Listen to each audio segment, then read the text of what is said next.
blood and guts, and one hell of a chair shot. Hello everyone, I'm your host Daniel. This is your AEW Dynamite Blood and Guts from Wednesday the 24th of July 2024 review show. Whoa, that match was... It was crazy. It was a crazy match. We're going to get into the show overall, but I just want to... So we can't start anywhere else, but can we? With that chair shot, I've just watched the show now. Obviously I'm in the UK, so I watch it the morning after. I've avoided all social media, so I've just had 5 minutes on social media, and that is all anyone seems to be talking about. The chair shot. Mark Briscoe, basically, for people who haven't seen it somehow, basically Jack Perry is handcuffed to the cage, arms unable to protect himself, and Mark Briscoe has just absolutely wellied him with this steel chair flat around the face. Now, the chair shot itself was brutal. The sound was crazy. Chair shots seem to have worked their way a little bit more back into fashion recently. Obviously, there was the infamous Cody Rhodes and Sean Spears one, where we heard that the chair was shaved down. It was a works chair, if that's even possible. So this, you could tell the difference in chairs. Now, obviously, that's still going to have an effect, but I'm probably going to go against the grain here. I don't really give a shit. Like, obviously, you don't want to see it every week, but now and again, there's risks. Do you know what I mean? The wrestling, you throw in each... How many times do people land on the head? Sky Blue, right? Here's an example. Sky Blue got injured on Collision. From just something that happens every week. Injuries do happen. And you might say, yeah, why do it like that, though? Why do it where you know it can have a real big effect? But sporadically used... I mean, I'm here to enjoy the show. I'm not here to be like, oh, that's unsafe, that's safe. So, for me, what are we all talking about now? What is the main takeaway from that match? From that insanity of a match? I mean, it was that, wasn't it? I mean, I'm not going to completely go against it. I enjoyed it. If you don't like it, well, fuck you. But yeah, that was the blood and guts. The match itself, now, I am not a huge fan of blood and guts, war games matches, whatever you want to call it. I don't know if that's from possible. Obviously, I started watching wrestling, I don't know, like probably SummerSlam 2000 onwards, pretty much. And it wasn't really a thing, was it then? I came into it before the whole war games. I was more brought up on the Hell in a Cell matches. And I don't know, they've just never really hit for me. I don't like the fact that there's 5-minute intervals, which we'll get into in a second. But there's 5-minute intervals. And it's like, to me, the match doesn't really have... Do you know what I mean? You could just skip the first 25 minutes of the match or whatever it is, couldn't you?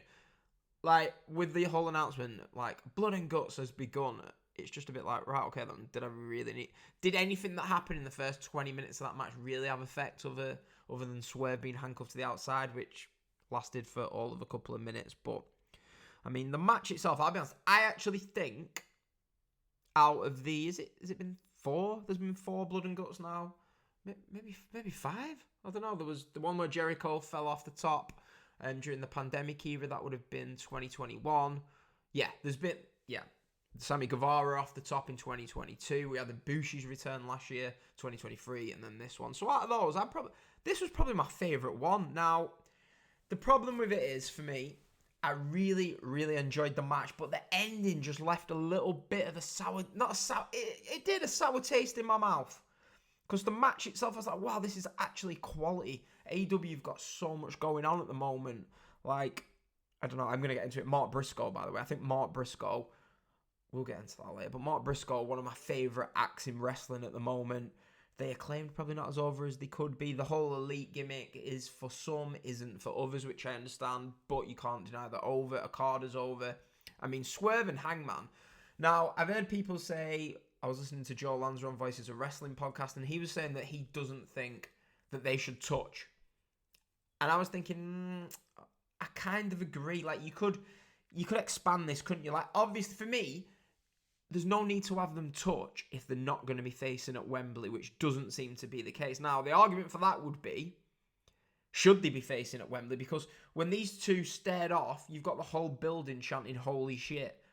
So, people say AEW don't tell stories, but for two wrestlers who've had 3 big marquee matches one-on-one, they was in a three-way match, what was that? Was that Revolution? So they've been in 4 big matches together this year. So to just have them in this match after those matches, and the crowd are chanting "Holy shit" is an attestament, basically, to just the great storytelling that AEW have done with this feud, basically. And I thought Wembley was the right time to have it peak. Do you know what I mean? Peak it, the big match. They've had the pay-per-view matches. Now have the title match on the biggest stage. You could have it. It's the best feud in AEW. So for me, you would have it in any other year, because obviously on the other hand, there's Bryan Danielson, and if if this wasn't happening, Hangman Swerve, no brainer. I mean, maybe they could just say Bryan can just stay one more year. We'll do it next year, but they clearly want to do Bryan going for the title at Wembley, so it's one of them, innit? Hangman Swerve isn't going anywhere, so I do get that they've done this, and I am actually interested in that story. But just you didn't need to have them touch. And also, what I want to touch on. So Hangman and Swerve basically disappeared. This is criminal for me. They disappeared during the last commercial break. Now I watch it on the Fight feed, okay? So I actually saw it, but for American viewers, you just saw it in picture-in-picture, them two disappearing. And it's like, the 2 biggest characters in the match, probably the biggest story going into the match, and they just disappeared from quite a weak bump, really, where they both just fell off the stage. And it was a bit like, oh, okay, so they're not even going to figure in the ending. The ending of the match, after the chair shot, you got Jack Perry tied up to the cage, and basically Darby Allin's going to set him on fire.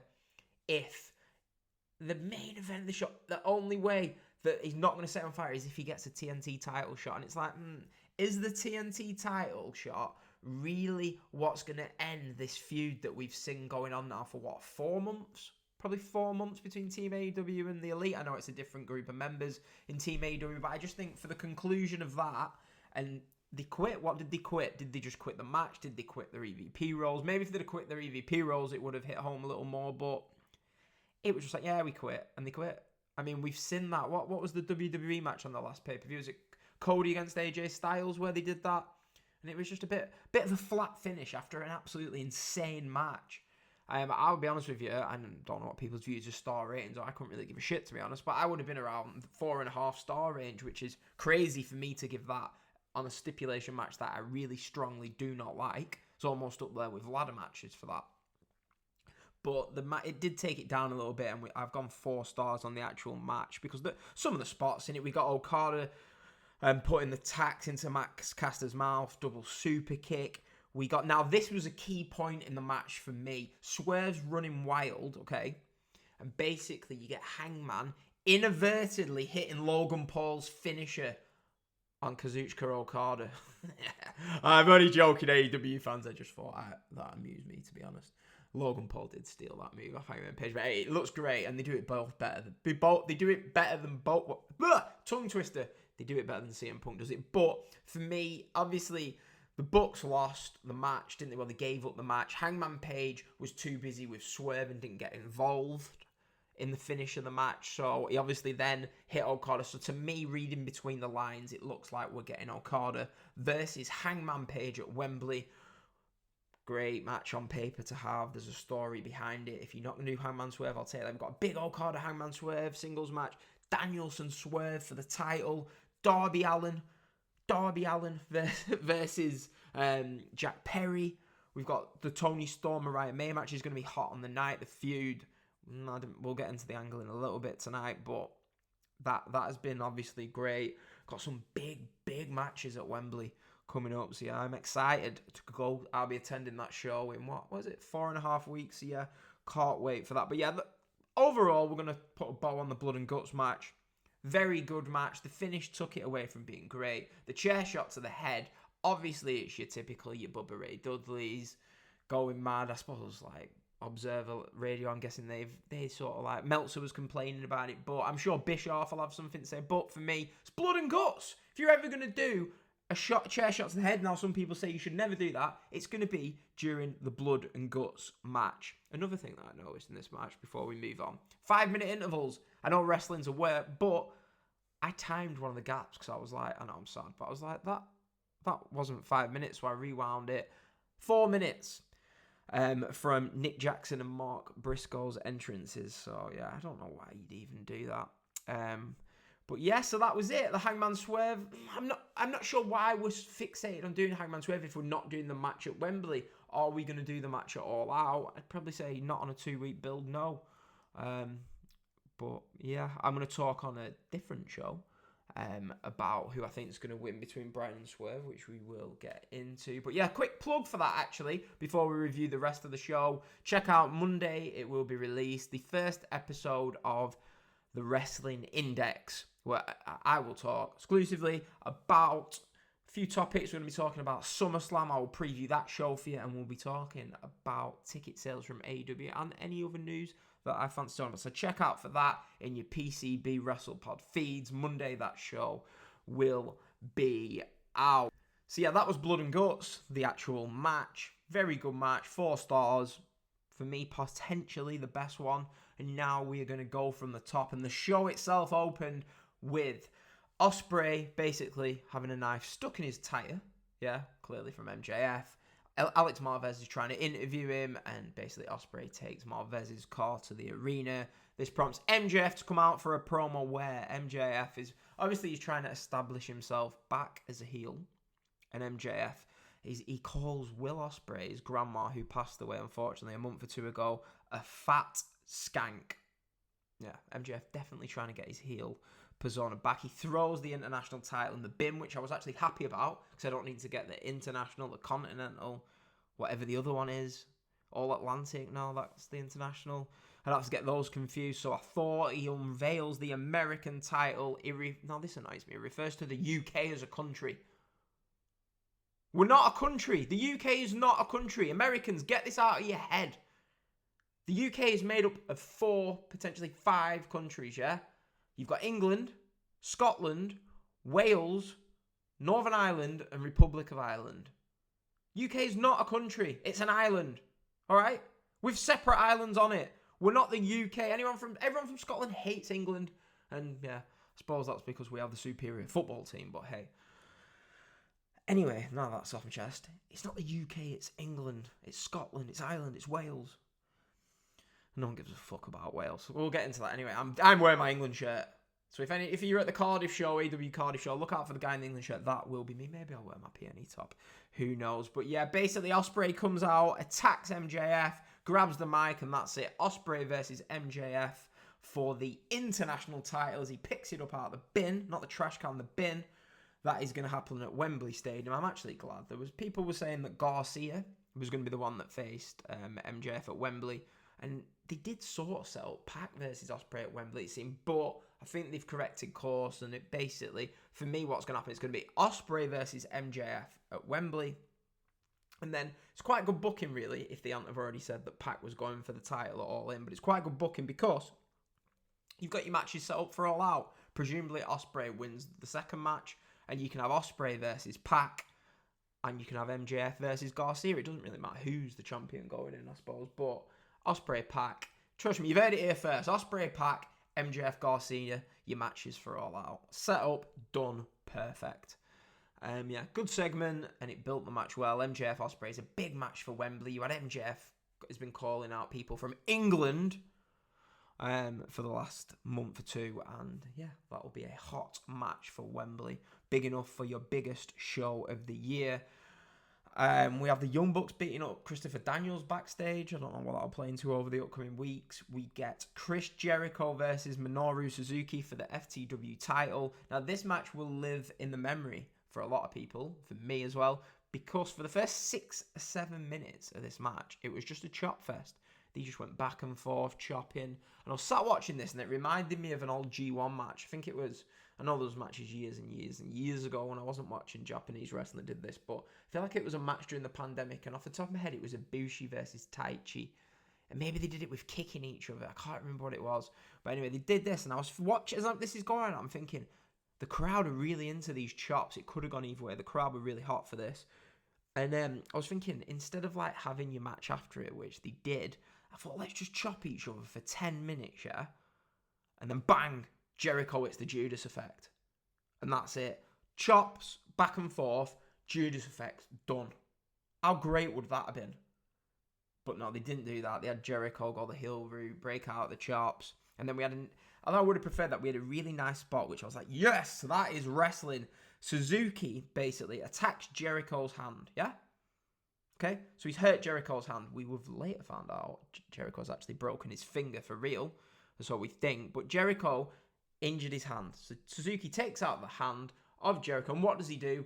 Does what he's done for the last 7 or 8 minutes. Lures him into a chop. Jericho hits a chop.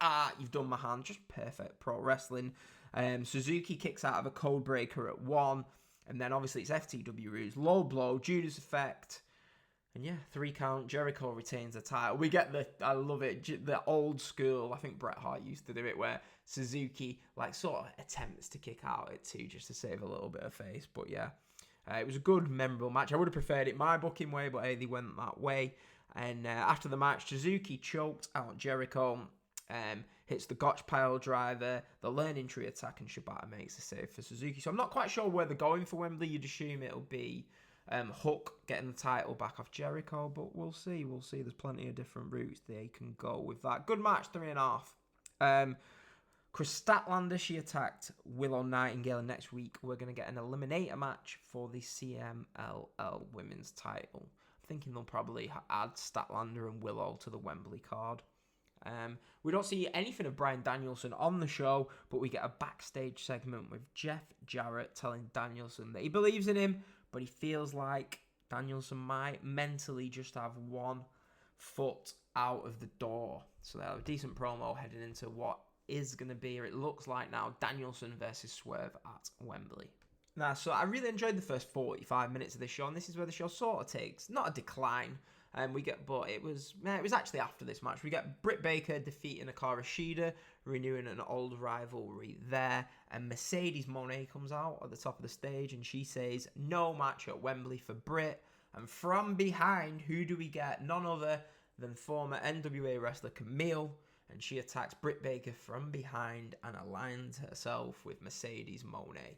Now, I think it's a good way to introduce Camille, who is very talented and I think can be a big star. I think she might end up being sort of the Jade Cargill, maybe go that route with her. She's going to be a big threat in the women's division. A great signing from Tony Khan, and what good way to introduce her to the company. Maybe Mercedes Moné might only be here for a year or 2, but you get someone over with a Camille, and I'm sure they'll go the same route they've done with Tony Storm and Ryan May, who in a year's time we'll probably get Mercedes Moné against Camille. Camille is the babyface, sort of like Wardlow MJF.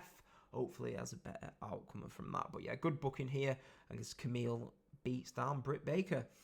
Now we get the first squash match of the night, Pac defeating Boulder. I don't really know what the point of this was, because obviously probably just to keep us reminded of Pac, but did it really need to happen on this show?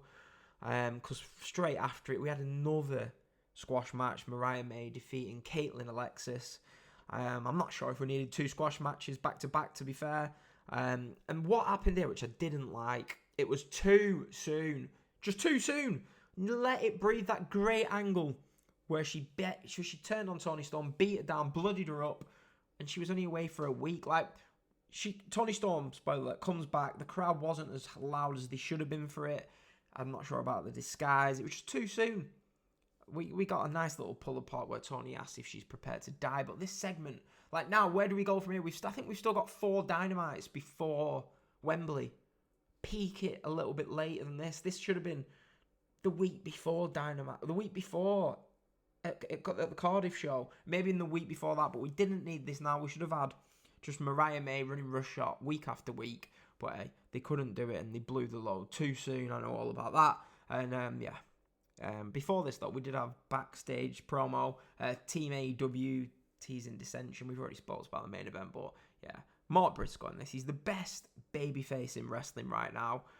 Hypes the team. I just love him, and I've never even really, do you know what I mean? I've never disliked him. I've always thought the Briscoes were all right, but I've never felt any proper connection with him. But he's starting to get that feel, like Eddie Kingston was getting a couple of years ago, and they sort of pissed about with that, and didn't really ever do anything with it. And I'm thinking, could you build up Mark Briscoe here potentially for a pay-per-view main event title shot? I know he's the Ring of Honor champion, but that belt's worthless pretty much. But I think you could, if you have a really top heel as champion. I can just imagine Mark Briscoe versus an MJF main event in a pay-per-view or something like that.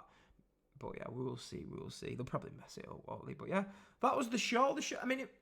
We got a good Jericho Suzuki match. I liked the opening promo between Ospreay and MJF. That just set up Wembley. I liked the direction they took. I liked a lot of things in that Blood and Guts match. And overall, it was a very, very good show. Dynamite has really been on a roll. I'd say since just before Forbidden Door, the last 4 or 5 weeks have been really good. Obviously, not every show is going to be great, but it was a very good Dynamite. I didn't like the ending to Blood and Guts, as I've said. So I didn't like the ending. But the match overall was really good. A lot of good spots in it. And the directions that were going at, obviously we know what the directions that were going now, but like, I don't know, so what we got, the Bucks going off for FTR, there was nothing really set up with Acclaimed and Bucks, so I'm guessing that's the route. Obviously we've got Perry versus Darby Allin, I'm guessing Okada Hangman, but I just don't know if we needed that much Hangman Swerve stuff in the match if you're not going to do it at Wembley. But yeah, that was Dynamite. Another very good show. Yeah, we'll be back next week to talk about Dynamite. I'm always going to end these reviews with an overall rating of the show out of 10. 7.1. 7.1 out of 10. How'd you like that? So just above 3.5 stars if you're doing like that. But yeah, very good Dynamite. And yeah, I'll see you all next week as we review yet another Dynamite. I'm not sure if we got any matches announced for that. No, but yeah. Hope you enjoyed the review. Check out for your feeds for the Wrestling Index show on Monday, where we will be previewing SummerSlam and talking about other news in the world of professional wrestling. Thank you.